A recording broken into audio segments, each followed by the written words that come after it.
Have you ever wondered what the first thing you have to do in order to do that dope thing? At least for me, the first thing is getting out of my own way.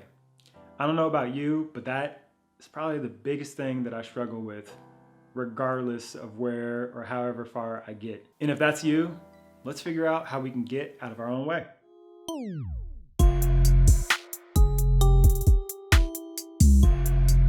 What's up, everybody? Markel here, and today I want to talk about, again, getting out of our own way. Recently I had a call with a peer and he said something that I've heard before, but this time it really resonated.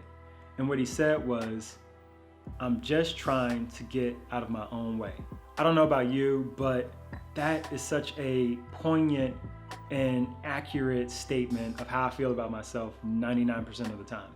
And if that doesn't resonate with you, or you don't really understand it intuitively, maybe you're just perfect. I don't know. But if you're like most humans out there, you probably feel like you have to overcome this hurdle of yourself more times than not. I always felt like I would make some type of progress, I would feel really good, and then boom, I psych myself out and now I'm stuck, I'm paralyzed. It's either I'm afraid to make a decision, or I'm just afraid and I don't actually have a reason or something that I'm actually pointing that fear towards. I'm just afraid, but it results in being paralyzed in action. That quote was really powerful, and I took a few moments after that call and kind of explored and reflected on some of the things that I've been doing to try to combat this feeling of getting out of my own way.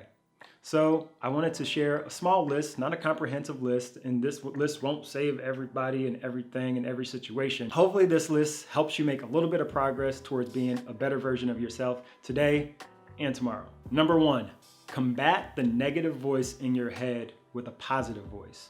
It's so interesting that oftentimes we have this voice in our head that's spewing all of these negative thoughts and perspectives about ourselves. And honestly, if we ever heard somebody speak to anyone else like that, we would be like, wow, that's disgusting and like completely disrespectful. But for some reason we validate and we say like, it's okay that I talk to myself like that. But it's really not.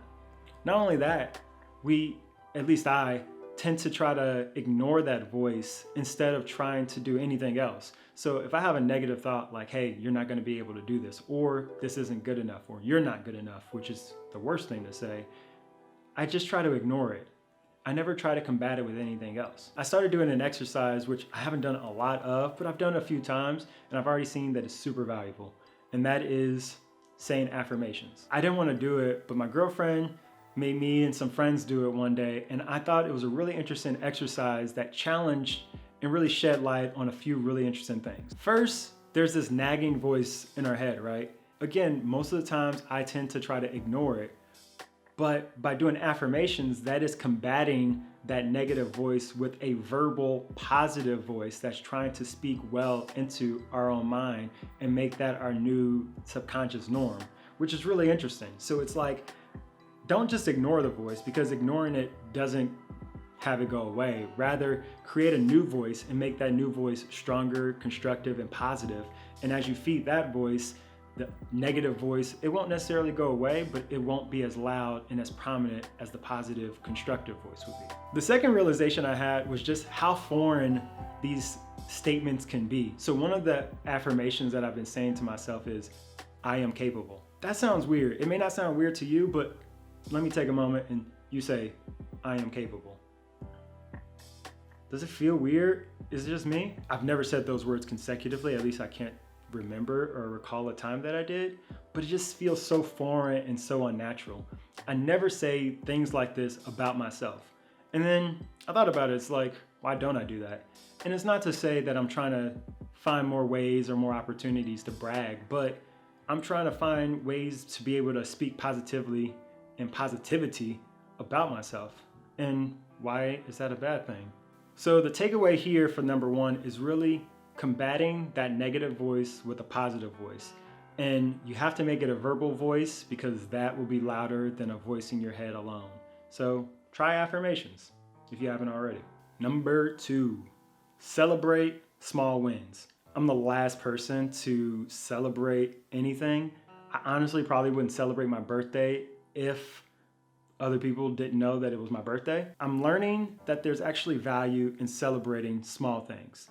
And so really it boils down to this idea of being present and highlighting those moments. So I don't celebrate things because I never really understand why people celebrated things. And to put this in context of I don't do anything kind of arbitrarily, I don't buy people Christmas presents, for better or worse, unless I can validate a reason to get them a gift, which is pretty messed up because like oftentimes Christmas comes and then everyone's like exchanging gifts and I'm just like, I don't really see why I want to give you a gift. It just is what it is. But I'm working on it. I've realized and validated and rationalized I can buy gifts for people around Christmas time in order to express love and appreciation and feed into their livelihood and just celebrate them. So it's not even about me. So I try to tell myself that to validate buying gifts. Again, I don't really care, but that's just like a little aside. So for celebrations, same type of thing. I don't really know. Why do people celebrate? What's the reason? What's the motive? What's the point? It's really about being able to flag and acknowledge a moment of progress, a checkpoint, a milestone, and be able to be present in that milestone. And I think that's really what celebrating is. It's just being present in a highlight in your life. One thing I definitely struggle with is just being present, period. But my challenge to you is celebrate the small wins because that's being present in the moment of the small highlights that you're having. And by doing that, I think it's gonna make going through the tougher times a little bit easier. I'm not gonna say a lot easier. I'd rather undersell and maybe it over deliver, but I think it will make things a little to a lot easier. Number 3, don't judge your faults or your deficits or your gaps. Really don't judge. If you're a high achiever, which I'm pretty sure you are if you're watching a video about how to be a better version of yourself, if you had a test and you missed 2 problems, you'd probably be super upset about missing 2 problems, as opposed to being like, oh sweet, I got 48 questions right. And I often found myself in that space where I would always be upset about, again, the deficit instead of celebrating like the accomplishment and how much I did achieve. I think a test is a simple example, but I think that in the progress or in the journey of creating or doing or being a better version of ourselves, it's so easy to see where we fall short, but we don't really take the time oftentimes to see how far we've come and to be able to acknowledge that.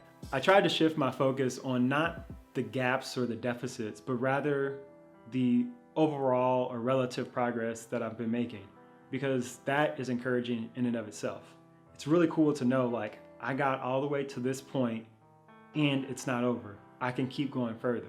I think the action associated with this one is a little bit more subtle. It's basically the overall sentiment that we give ourselves during different moments of, hey, I have 5 things on my to-do list and I didn't do 2 of them, as opposed to saying, I set out to do 5, I got 3 done, which is great. I do have an area in which I can improve, which is maybe executing the other 2, but at least celebrate and acknowledge that you were able to get the 3 done and not beat ourselves up and judge ourselves too harshly. Why did you pick 5 in the first place? Oftentimes we set these milestones or these checkpoints arbitrarily, but we're really just trying to encourage ourselves to move and not necessarily encourage ourselves to move in a specific timing. And that's kind of the big difference.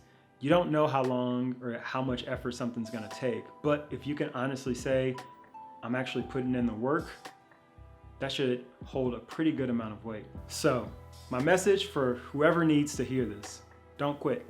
It's not about winning the race. Well, there isn't a race. You made up the race. There is no such thing as a race. It's a journey. So embark on that journey. Be present in the moment. Celebrate the little wins along the way. And tell yourself you can, because you are capable. You just have to first tell yourself that you are. Peace.